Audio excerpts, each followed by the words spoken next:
Թուրքիայի մասով հարցրեց,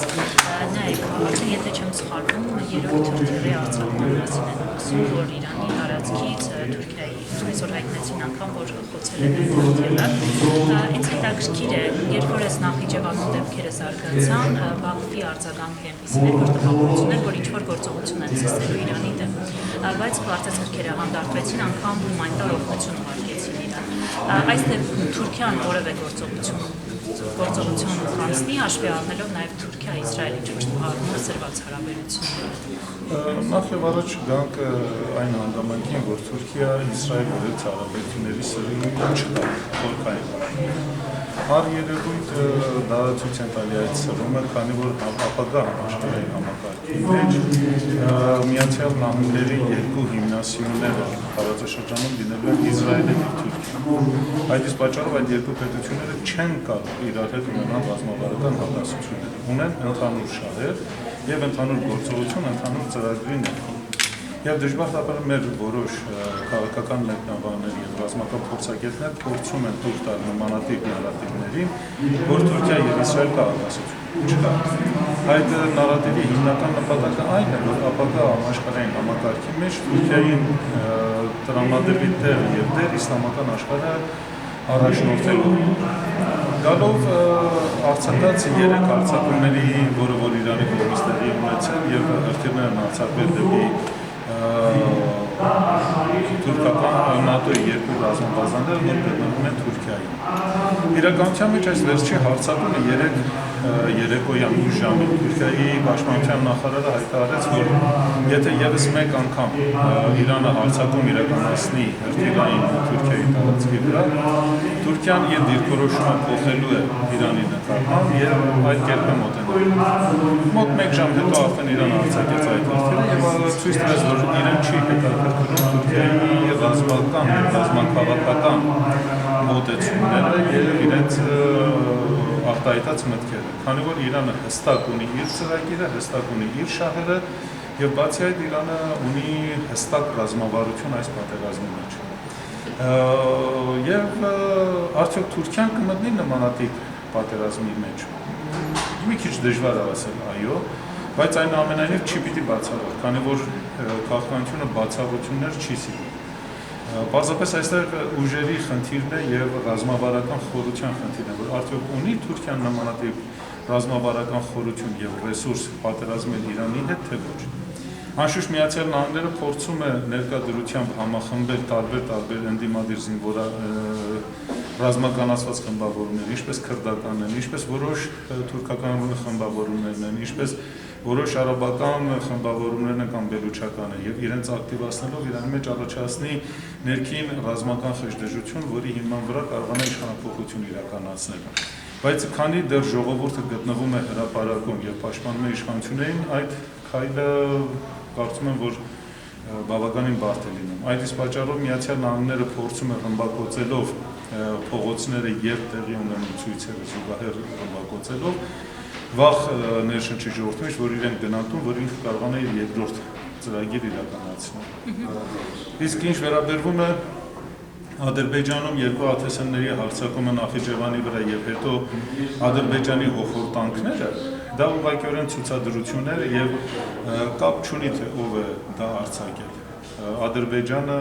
թե քրդական խմբավորումները Իրանից կամ Իրանը, արդյունքը նույնն էր։ Ադրբեջանը ցույց տվեց, որ ինքը խոցելի պետություն է եւ ցանկություն չունի միջամտել որևիցե ցամաքային պատերազմի։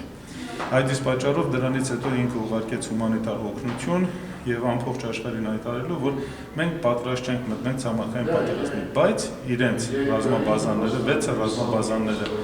որոնք գտնվում են Ադրբեջանի տարածքում եւ տրամադրված են Իսրայելին եւ Միացյալ Նահանգներին, պատրաստ են ծառայել նրանց գործողությունների համար։ Չնայած որ իրենք ամեն անգամ շեշտում են, որ իրենց տարածքը պլացդարմ չեն թույլ տալու, որ դառնա Իրանի։ Գիտեք, քաղաքականության մեջ սովորաբար մի բան ասում են, մեկ այլ բան անում են, երրորդը ստանում են եւ խոսում են չորրորդի մասին, որպեսզի երբեք չիմանան, թե իրենք ինչ են ուզեցել ստանալ։ Պարոն Պետրոսյան, այս համատեքստում, Իրանում տեղի ունեցողի ինչ ճակատագիր է սպասում Թրիփին, Թրամփի ուղղուն ձեր գնահատմամբ։ Նախ եւ առաջ Թրիփը ինքը ի սկզբանե բլեֆ էր։ թրիփը այդպիսի չէր կարող լինել եւ դա քաղաքական բլեֆ էր Միացյալ Նահանգների կողմից, որպեսզի հետագայում հարավային Կովկասը ինքը առևտրի առարկա դարձնի Ռուսաստանի հետ։ Միացյալ նոր համաշխարհային համակարգը, որը ստեղծվում է,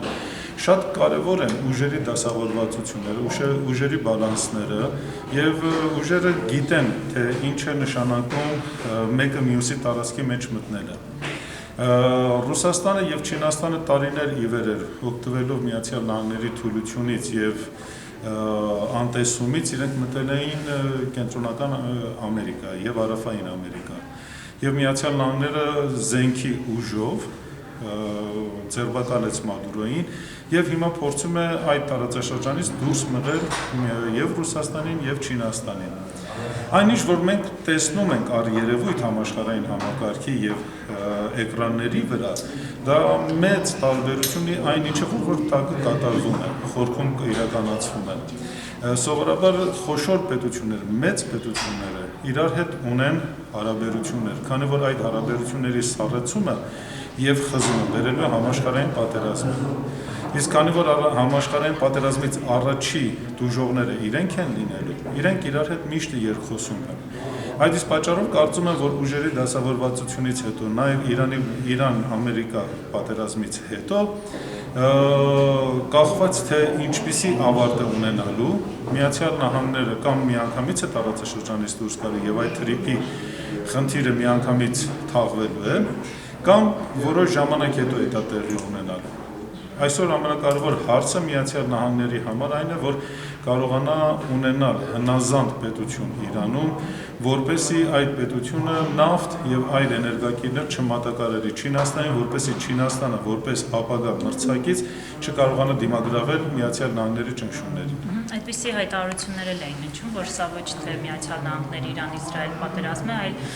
անուղղակի պատերազմ հենց Չինաստանին է։ Միանշանակ այդպես է։ Եվ մենք տեսնում ենք Չինաստանը ուղղակիորեն մասնակցում է պատերազմին,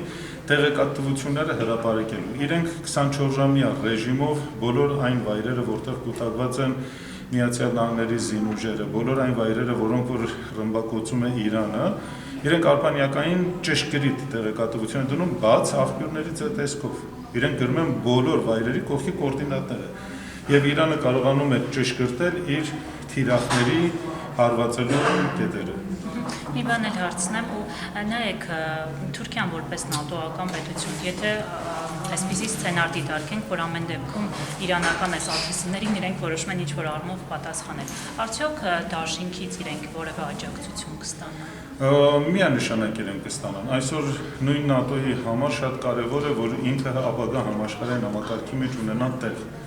Եվրամիությունը ներկայությամբ գնում է դեպի քայքայման, քանի որ տնտեսապես շատ խորը ճգնաժամի մեջ է ապրում, ռազմական առումով բավականին թուլացած է, ինքը իր ամբողջ ռազմական եւ տնտեսական ներուժը ծախսել է Ուկրաինա, Ռուսաստանի դեմ, եւ այժմ Միացյալ Նահանգները չի պատրաստվում ավելի շատ օգնել Ուկրաինային, քան որ ինքը գնում է դեպի նոր համաշխարհային համակարգը ստեղծելու։ Եվ իր ռեսուրսները փորձում է խնայել Չինաստանի դեմ պատերազմը, քանի որ այսպես թե այնպես Չինաստանի հետ իրենք բախվել են։ Հիմա դա կլինի Թայվանում, թե այլտեղ, բայց իրենք բախվել են եւ իրենք պատրաստվում են դրան։ Եվ հավանաբար այդ բախումները կլինի շատ շուտով 2027-28 թվականին, քանի որ Միացյալ Նահանգները, եթե ավելի ուշացնի այդ բախումը, Չինաստանը շատ ավելի արագ է առաջ գալիս, շատ ավելի արագ։ Եվ իրենք սարսափելի արագությամբ յուրացնում են ամեն ինչը։ Եվ իրենք օգտվելով արհեստական բանականության իրենց զարգացած տեսակետը, իրենք կարողանում են բավականին հստակ կողմնորոշվել եւ նախագծել, թե ինչ պիտի անեն։ Եվ իրենք այդ առումով շատ ավելի առաջ են, քան Միացյալ Նահանգները։ Շնորհակալություն։